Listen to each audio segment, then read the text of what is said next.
Okay, I'm going to call this meeting to order for the Polk County Board of Commissioners for Wednesday, January 24th. All commissioners are present. Extra announcements are on the agenda. Extra copies are over near the doorway. And the first item up this morning is for comments for items that are not on this agenda. Comments limited to 3 minutes. Please come forward.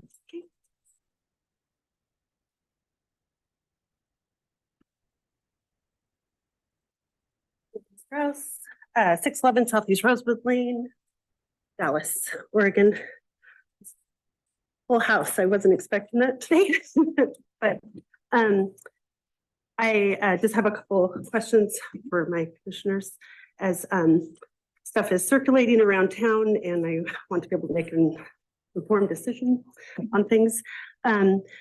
I would like to ask you your basically, I want to confirm or affirm what is being said or not said about low barrier housing. If that is truly what you guys are getting behind and supporting in regard to our homelessness and sheltered issue, I sit in a position where I 100% believe everybody should have shelter. I 100% believe everybody should have eat, food, all the basic essentials. I 100% believe that it needs to be in a safe, everybody deserves to be safe. As I've shared over the last couple of years being here, family has been involved for many years with foster care. And so we've taken a break from that to focus on our littlest that we adopted through foster care. That's something that it really bothers me, knowing that if we're bringing in, I think the focus was women and children at the beginning of this, and making sure that women and children were safe and had a place. And amen, absolutely, along with the vulnerable population groups. But when you bring women and children into a low barrier, which, you know, I'm just a mom of 5 kids, but trying to get the actual definition from the state of what low barrier means. And if it truly means there are no background checks, there are no, there's no background checks, criminal checks, making sure that people that are residing together there that are already in a vulnerable position, if they're not protected and safe from those living in their short-term, whatever it is, situation, that's not protecting them. That's not protecting them. I have a little bit of, I don't have firsthand experience. My son has firsthand experience, not Joey, but my other son, living in a low barrier shelter before he came to us. And his mom was not safe. His first mom was not safe. He was not safe.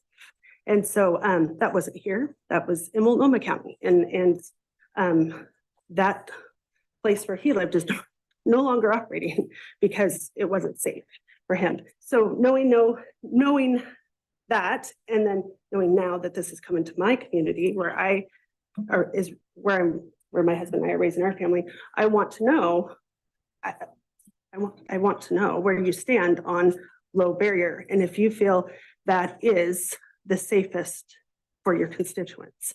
I mean, there's just all sorts of things wrong with that. So, okay. Well, your time is passed. Yep. This is not a dialogue. Okay. We don't do that here. Right. And I would suggest that you find time to, if you want to talk to a commissioner. Sure. Make an appointment with Commissioner Gordon, first and foremost, to ask these questions about what it's that he's the champion for, the work that's being done there. And can that be recorded on record so that nope. Transparency? Nope. We're not having a hearing. Nope. No. So, I mean, again, you can come make your comments and make your statements, Okay. but if you want the facts, then talk to the people that have the facts. But we're not going to do it in a way that's an open dialogue, open debate, because it is a very hot topic from my point of view. So Right. and No, there's a lot of misinformation out there, but I think going to the people that have the accurate information makes the most sense. Okay. So, and if you're asking for opinions, you're going to get 3 different opinions here. So we get it. We understand your concerns. I think you need to get the facts. So that would be my suggestion. And Okay. we got several people in the room that have the facts, and that would be the way to do it. But we're not going to do that in this Fair public enough. comment portion today. Okay. Chair, if I could just add one little detail that this Board of Commissioners, we're not charged with any decision related to that project No, or the state funding. But obviously I am involved in the Mid-Willamette Valley Homeless Alliance, who, is right. involved. So I'm happy to meet with you at any time and discuss that. Okay. Yep. And you can talk to Nicole about scheduling something. Sounds good. Thank you. Thank you, Mandy. Thanks, Mandy. Any other comments?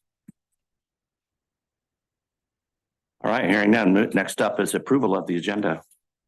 Also moved. Second. Okay, it's been moved to second. All those in favor signify by saying aye. Aye. Aye. Passes unanimously. Approval of minutes from January 17th. Also move. Second. Been moved and seconded. All those in favor signify by saying aye. Aye. Aye. Passes unanimously. And approval of consent calendar. Also move. Second. It's been moved and seconded. All those in favor signify by saying aye. Aye. Aye. Aye. Sorry. Sorry. Pass unanimously. And now we're up for property tax veteran exemption discussion. And Mr. Exton, we have you up first. However, I'm going to ask Valerie Patron to please come up first and have an introduction to the subject. And she has some prepared remarks, and then we'll get into it. Get into it.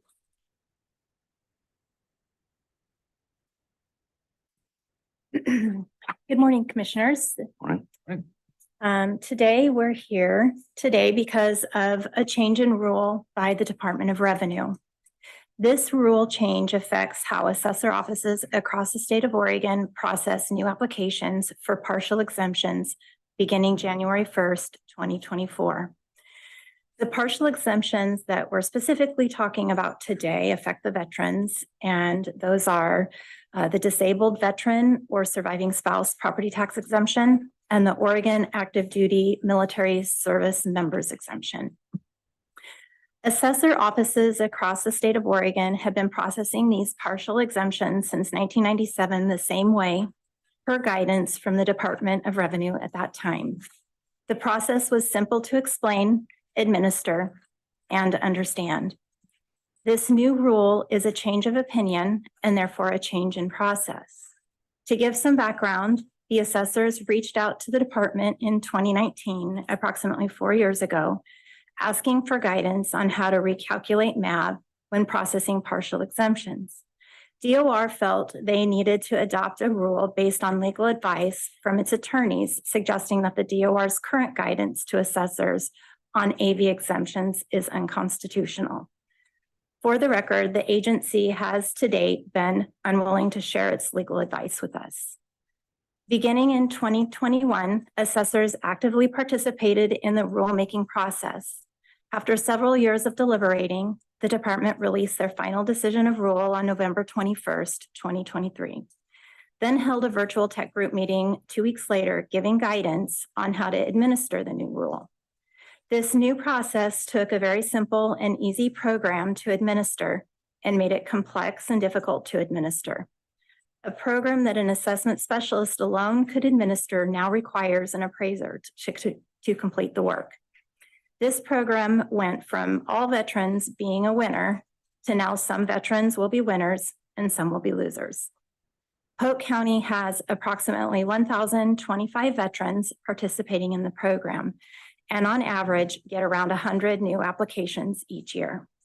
There will be no change in process for existing veterans. In fact, most veterans will see no change. Under the current process, when the veteran no longer qualifies for the exemption, the assessment specialist removes the exemption and the MAB does not change. With the rule change, once they are disqualified, they will get remapped. Starting January 1st, 2024, all new applications will have this new rule applied. The rule requires a REMAV going into the program, as well as a REMAV once they are disqualified. The following are a few of the challenges that assessor offices will have. Number one is the timeline.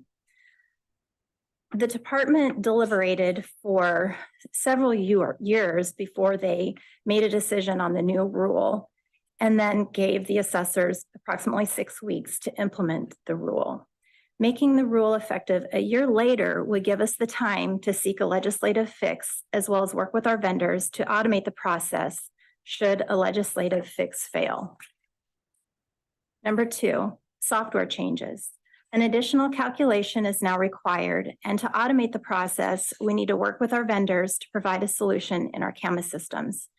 Due to short notice, our vendor does not have the staff or time to rewrite our software and still meet their other obligations.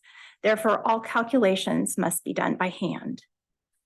Number three, the cost. These unfunded mandates are a hardship to the counties. The software solution is not covered under our current contract and will be an extra cost to the counties. Staffing. We went from one staff that could easily administer the program to adding an appraiser and additional hours or days of processing. The workload. Due to remapping every application and disqualification and the fact that it's not automated, we have to touch each account individually. The CPR that we need to remap isn't generated until mid-August. It gives us less than a month to process all applications before we're locked out of our software for turning the tax roll. Appeals. The potential for appeals is increased since we're remapping the property, and remap is a percentage of the real market value. Some scenarios where veterans could be harmed. The biggest one is active duty military. Polk County currently has 3 veterans that will get remapped this year under the new rule. 2 will pay more coming out and 1 will pay less. Other scenarios where disqualification would harm the veteran is if the house was retained by an heir, like by a death of a veteran, and an heir inherited it, and then they would be paying more taxes, or maybe there was a divorce, some sort of change where somebody kept ownership of it. It wasn't a sale. But again, it could impact sales as well. We've heard of that in other counties where a sale was killed because of the remap and the taxes changed drastically. Unanswered questions on how to process specific property types. Most of the questions have been addressed by the department, but there are still a couple of outstanding scenarios that I know that they're currently working on. And finally, notification to the public of the rule change.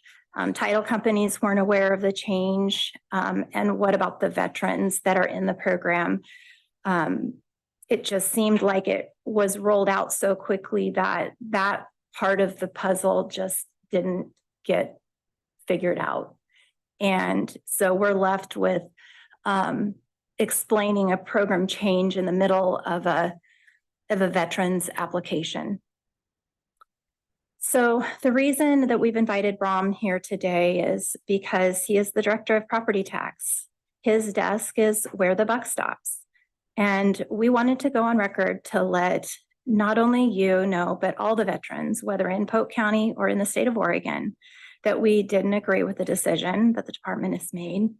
And I also wanted our veterans to know that we'll be actively pursuing a legislative fix to ensure that the Veterans Exemption Program will continue to be processed the way it always has been, so that every veteran is a winner. Thank you. So, Thank you, Robert. Questions for Valerie before we move on? Thanks so much. Well done. Good job. thank you. Okay. Please introduce yourselves for the record and your role. All right, good morning. My name is Brom Ekstrand. I'm the administrator of the Property Tax Division for the Oregon Department of Revenue.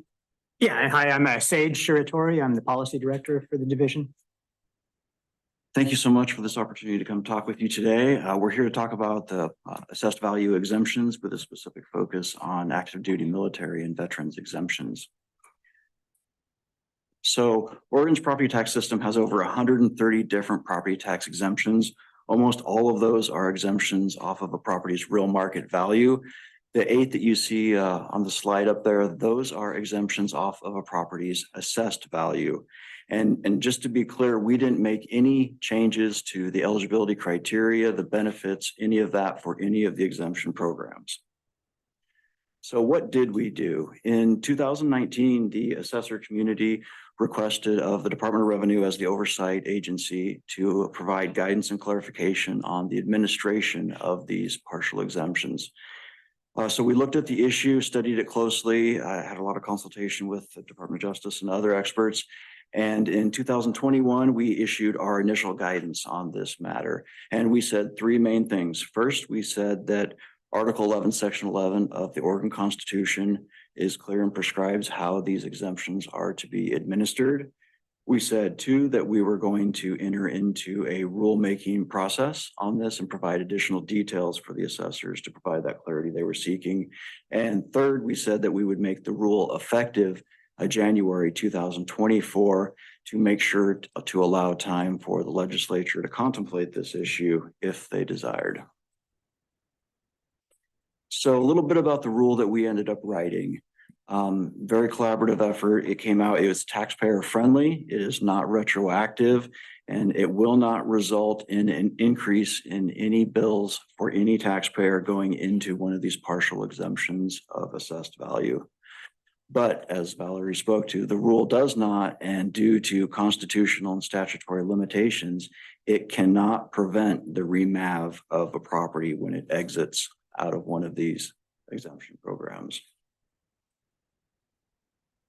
And I'll hand it to Sage to talk a little bit more about it. All right, thanks. To kind of bring it home to what does it look like to the taxpayer? So a couple of pieces of background. One is that when we did this rules advisory committee, which is a pretty typical process, we were trying to be very inclusive. We had 5 meetings, each about 2 hours long over the course of 2 years, January 2021 through August 2022.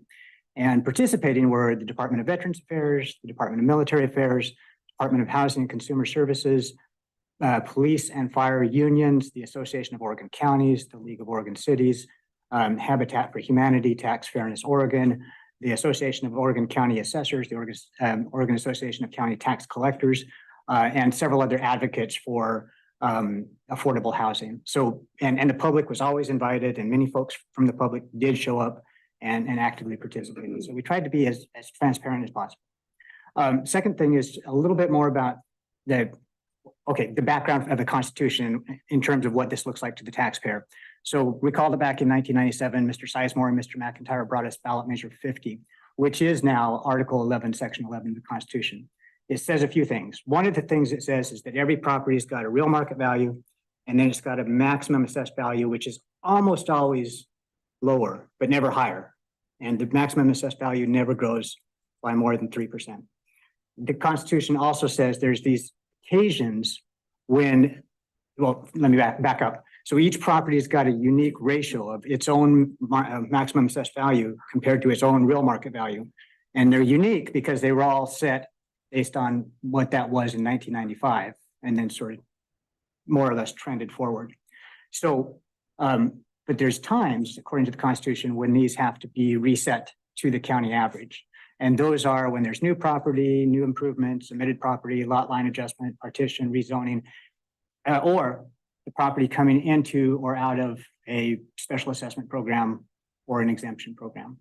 So I think we should move to the next slide, I guess. Oh yeah, thanks. And so what does that look like for any given taxpayer?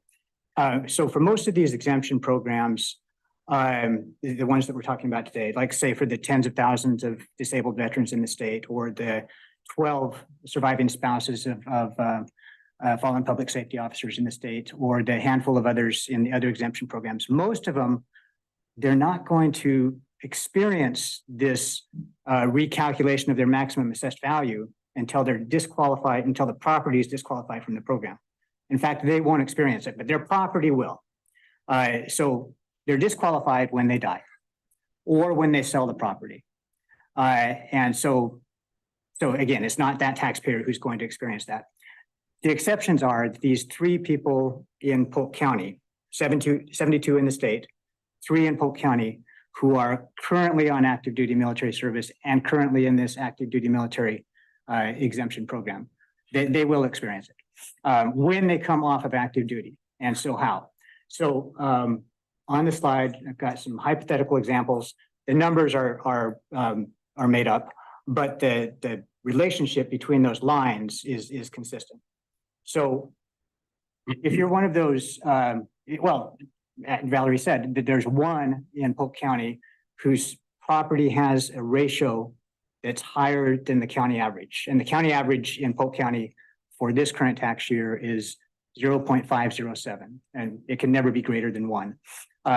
So what does that mean? So for that taxpayer whose property has the ratio above the county average, that means relative to the rest of the county, they've been in a neighborhood where property value growth has been relatively slow. They've been relatively not so lucky in the real estate world. But in any case, the blue line that you see on the left has been their real market value. The orange line right below that, more or less below that, is what their maximum assessed value would be if they had never been in any sort of exemption program or special assessment program. The gray line is the way their value is treated while they're in the exemption program. So for somebody new to the program, that would be that, year 1 where they're not in the program and the gray line meets the orange line. Year 2, when they are in the program, the gray line drops down. And then when they come out of the program, the gray line goes and meets up with the orange line. With the recalculation of maximum assessed value, when they come out of the program, it's the yellow line that's important here. And so on the left side, for that taxpayer, when they get that recalculation and their value goes to the yellow line, which is the county average, if they notice, they'll say, oh, thank you, that dropped my tax bill. Now, for the other 2 in Polk County, we're looking at the right-hand side of the chart. And so for these other 2, relative to the rest of the county, they've been in neighborhoods where property value growth has been fairly rapid. They've been more or less lucky in the world of real estate. The same thing applies. The blue line would be their real market value. The orange line would be how it's valued if they weren't in one of these exemption programs. The gray line is how the property is being treated while they're in the exemption program. When they come off active duty military service, the recalculation brings them to the yellow line. The yellow line on the left and the yellow line on the right are the same because they're the county average. And that's pretty much it. Happy to take questions. Anything further in your presentation?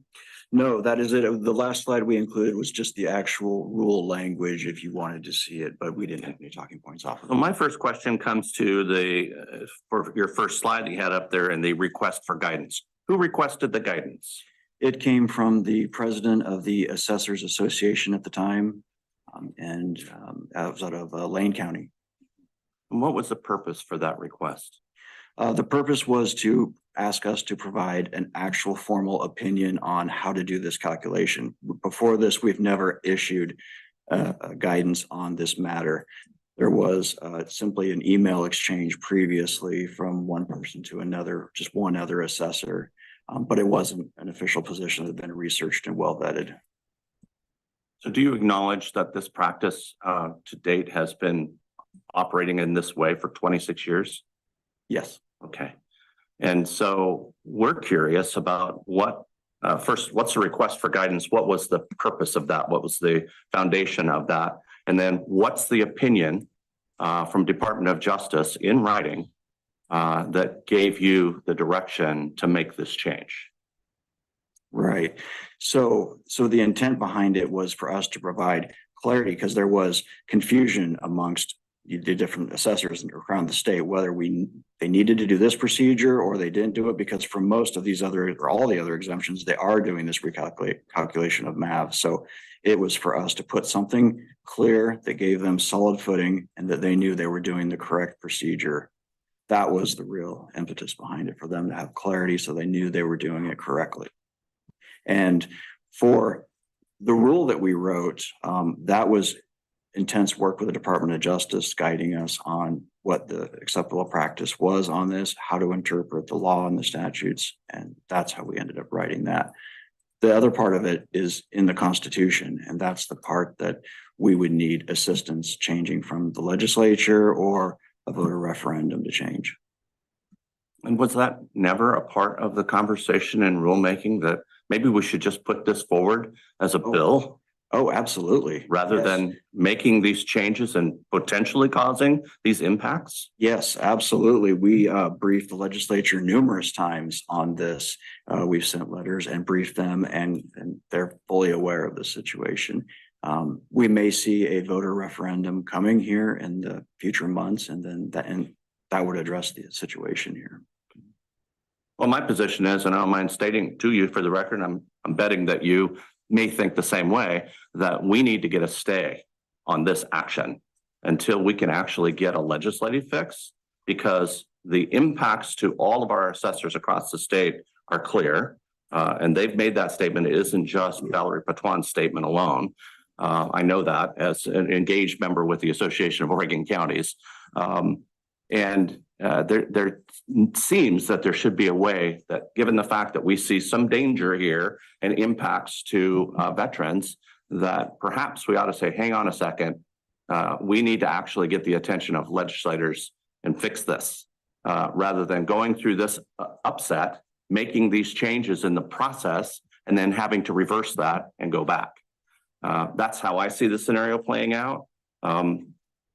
But I have to reiterate one more time, I'm very frustrated that we can't see the direction from the Department of Justice. The actual written statement or information that's been provided to you that started this process.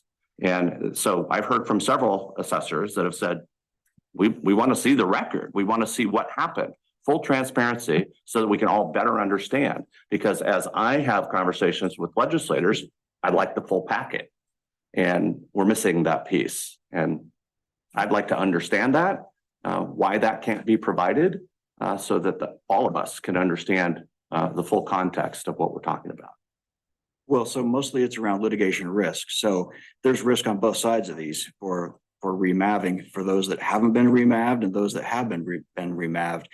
So if this goes through the court's process, we're going to have to defend the county assessors in those actions. By sharing all of the advice from DOJ, that will disadvantage the county significantly. But we have had numerous conversations with the county assessors. We've explained it. We've walked them through it. There's nothing that we haven't shared with them on the issue and the points around the arguments. So do you expect to have answers to these questions that, I assume you have a copy of it there, of her 9 points that are here about a process and the concerns about timing of the process? No, I don't think I've seen that document. Okay. Yes, please. Did DOJ mandate a timeline to implement the rule? Thank you. Okay, thank you. They didn't say we needed to do it specifically by a date, but the idea behind the delay was to allow for the legislature to step in if they desired to. That was very intentional. But we would be happy to look through those and respond. Any questions that come from any assessors at any time, we always respond to. Yeah. And so my objective, just to be clear, it's not about attacking you guys, and you're the messengers, and I appreciate that. But we need to have all the information at our disposal so that when we are talking to legislators, we can express why this is important. I don't understand why it isn't in a bill or a legislative concept at this point. I certainly would like to know better why that's not happening. It seems that there would be so many legislators who would say, look, I'm going to do everything I can to make sure that we do no harm. But I don't know where we are exactly in that regard. I've relied on the Assessors Association to do that work. Clearly, an assessor brought this action forward in 2019. So clearly somebody saw something they didn't like. And here we are now. It's rattled the hornet's nest, in my view. And I want to assure that veterans in our county and across our state, that if we see something, we say something, that we're asking these questions and trying to get to the bottom of the details, even if in Polk County, it represents that maybe only 3 active service members may be harmed. I want to have no harm for any of them and any of the subsequent over 1,000 participants we have in an exemption program. So that's part of our purpose for asking you to come today, is to be able to have you explain to us directly what's happening, what the process has been, so that we can have an opportunity with our information on the record to talk with our legislators about, you should be doing something about this. Fully agree on the transparency aspect. That's why when we had our Rules Advisory Committee, we had such a wide array of participants, including AOC as a member of our. It doesn't strike a chord with me at all right now. Okay. That's very disappointing to me, actually, that now here we are as commissioners. It's not your fault, but I'm going to disparage AOC for a moment. They should have rang this bell. They didn't. And so it's the assessors who have done this.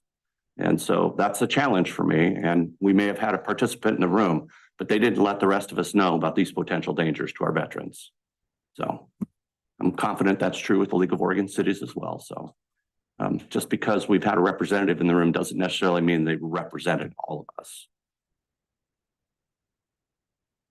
I guess my one question is, our current program's been for how long in the process? How long has our current process been in place?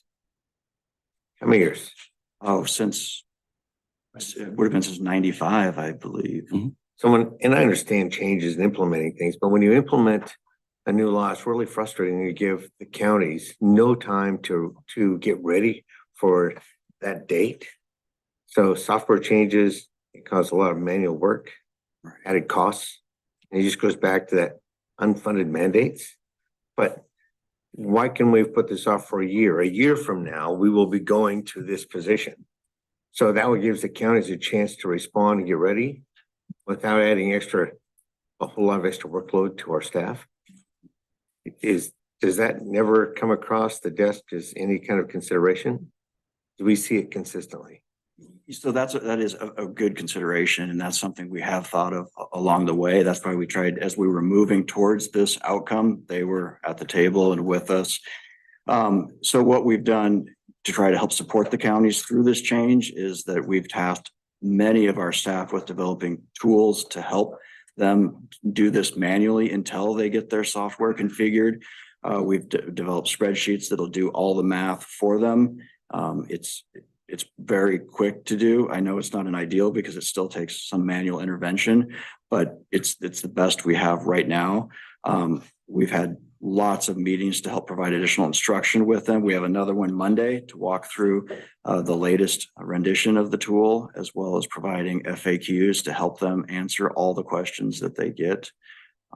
So it is definitely a consideration. We face the same challenges, and we understand implementation of changes is challenging at best. Just takes time. All we're asking is consideration.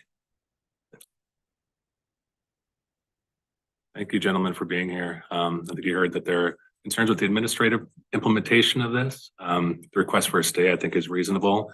Any administrative burden challenge that happens at the assessor's office is translated to the taxpayer in ways that I think are challenging and unfair, especially to our veterans. So anything you can do to help advocate for flexibility there is great. And I just want to say also echo Commissioner Pope's statement that I don't like the qualifier only when we're looking at 72 veterans statewide. We really do need a legislative fix there, and I appreciate your engagement. Thank you. Thank you. Can you, before you go, can you help us, maybe through Valerie's office, direct us to the record of the Rules Committee? I'd like to see the record and who was involved and how those decisions were made. Is it recorded? It absolutely is. We had 5 different Rules Advisory Committee meetings, all about 2 hours apiece. All of the meetings are recorded, all the PowerPoints, they're all available on our website too. Okay. So if you can, would you please direct or have staff direct that information to Valerie's office so that she can forward it to us and then we can see it. Absolutely. Yeah. Because again, you've named a lot of names here. And so now I want to see them. I want to see what their decisions were. I want to see what their arguments and dialogue was. I think it's important in this whole conversation. There's a reason why legislators haven't done anything, and I want to know why.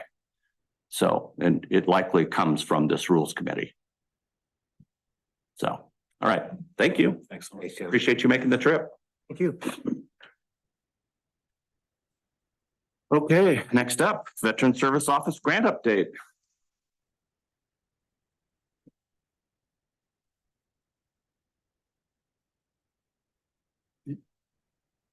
Good morning, commissioners. Good morning.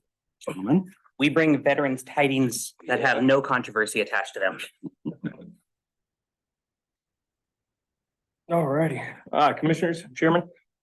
So this last fall, we applied for the Oregon Department of Veterans Affairs Veteran Services Grant. The grant amount was $61,339, and that was to take our Gales Lodge Transitional Housing Program case management from part-time to full-time. We found out in December, we received the grant with the full request.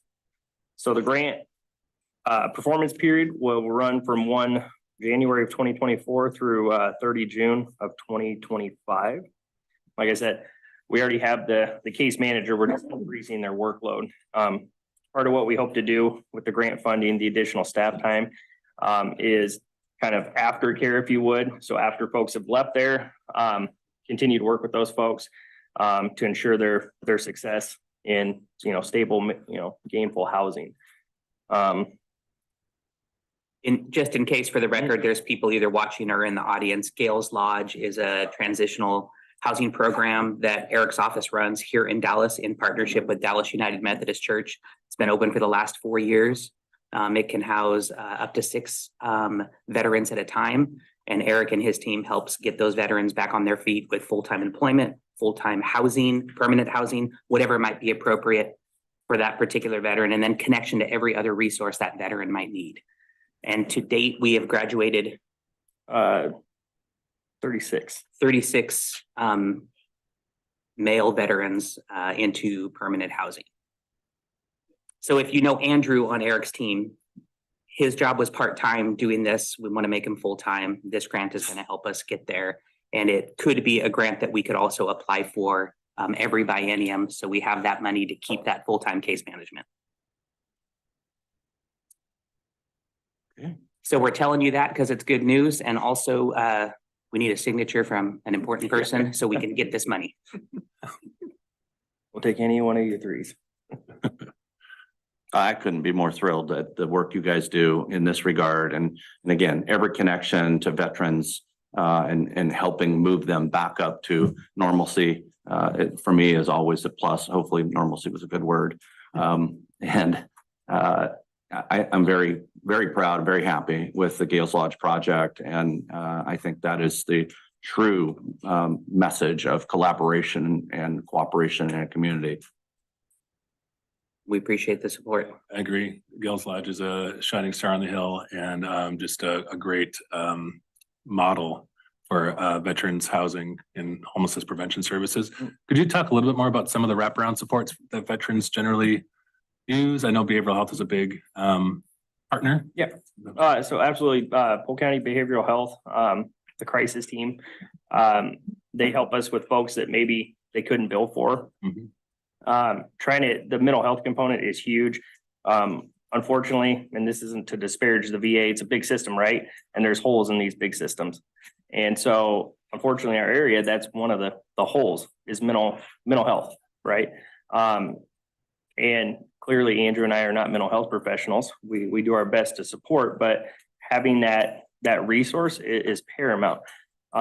Especially for some of the folks, if you can kind of, to use the analogy of the fire, if you can catch it when it's smoldering, it's easy to put out. When it becomes a wildfire, now it takes a whole different set of resources to access and utilize costs and detriments. And so having that is huge.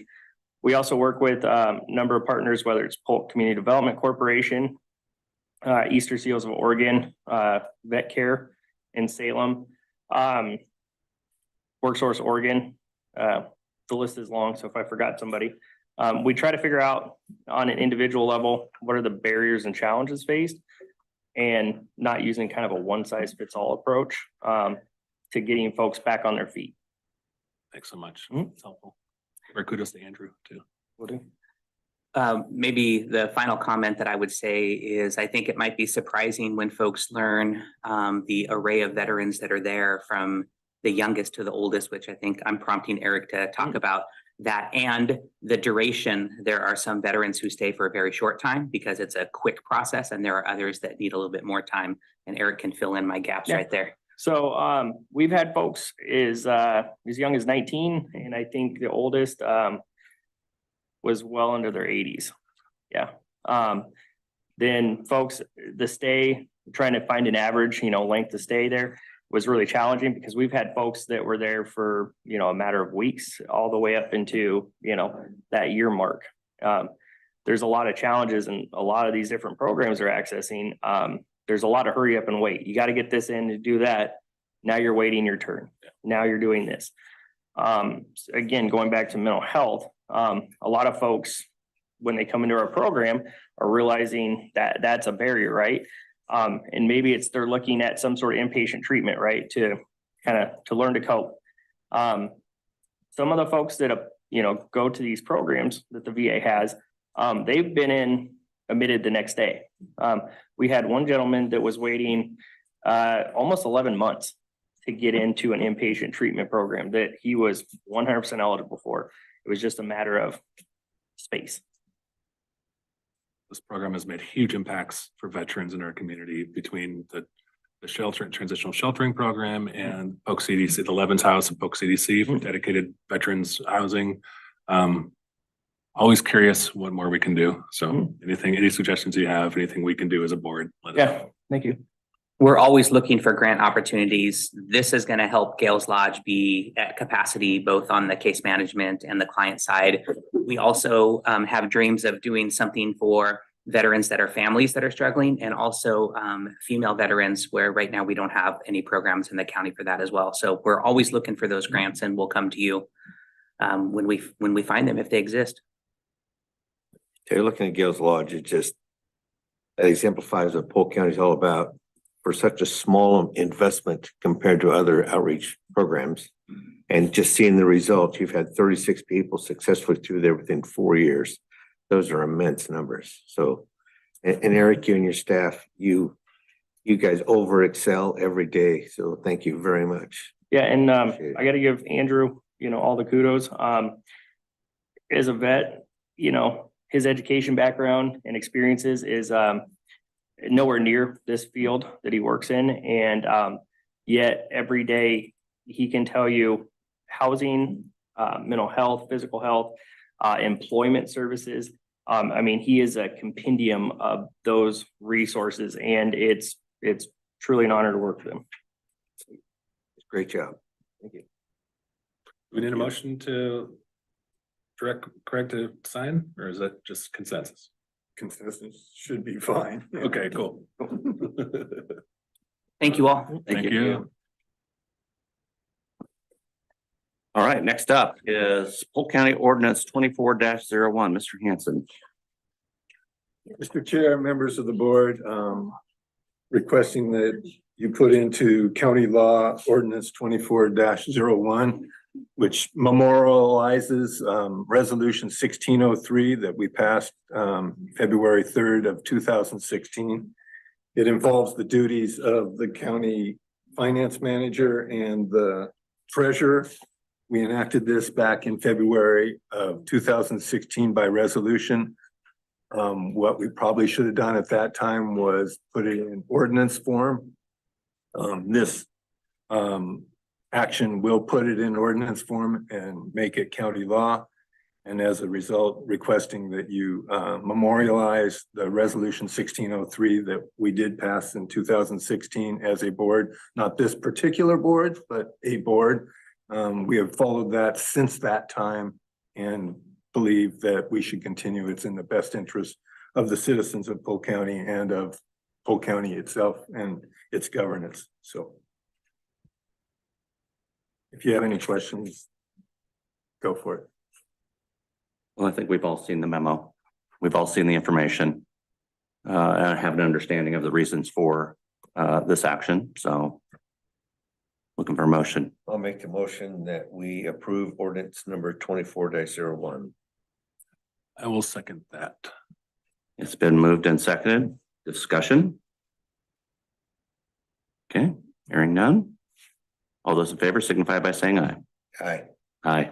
Chair, I'm going to abstain at this time. So it passes 2-1. Thank you. Okay, anything further? Do we have any need for an executive session? No, sir. Okay, hearing nothing further, we're adjourned.